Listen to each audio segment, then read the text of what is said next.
It's another day on top of a hill of lush green vegetation. Few meters away from a Shai Osudoku District Hospital, a prayer service is ongoing.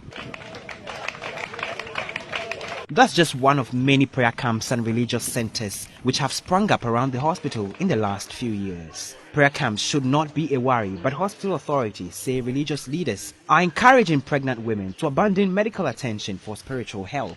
Medical director at the Shai Osudoku District Hospital, Dr. Kennedy Brightson, recounts an incident a few months ago. There was one that she had obstructed labor. She came and we told her she was going to have an elective cesarean section surgery to bring the baby out. The first thing she said was she ran the fingers over the head, Tofiakwa, over her dead body. The pastor said it. Pastor said, "Me ba, who doctor was me." And then at 12 midnight, I get a call from the midwives that they have a serious emergency. I have to drive from Achimota. When I came, this was the same woman that I told in the morning that we needed to operate you, and she refused. Why are Ghanaian women allowing their whole body and brain to be controlled with religious semantics? It is wrong. God doesn't like it.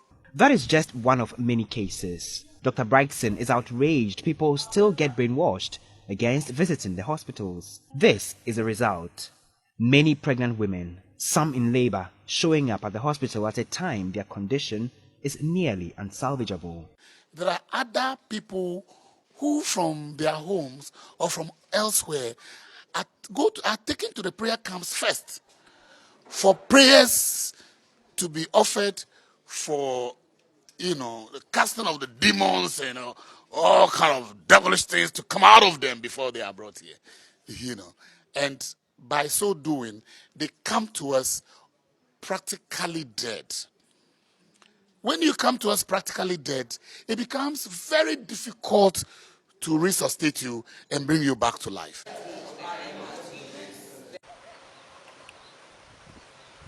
I visit one of such camps on a hill not very far from the hospital. I make my way through the thick of weeds and meander through a maze of footpaths to trace the camp. It's barely complete with corrugated iron sheets used as a cordon on one side. This is Prophetess Elizabeth's Evangelical Christ Foundation prayer camp. She welcomes me with a prayer, and as I speak about a pregnant auntie who needs help because of complications during her 4-month-old pregnancy, Prophetess Elizabeth begins to look interested. If she believes in prayers, bring her here.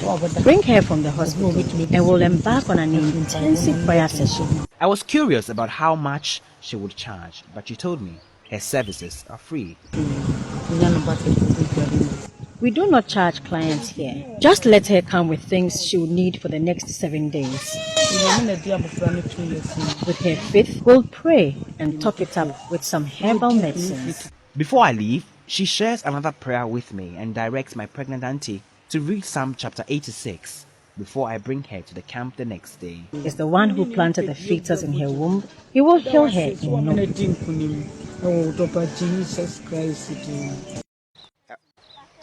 Few meters away from this prayer camp is another compound of this spiritual healer.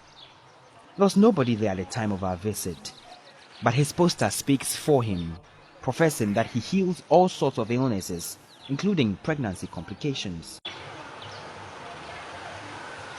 These are just two of many spiritual centers health officials at the Osudoku Hospital are contending with, but they have found a way to deal with the problem.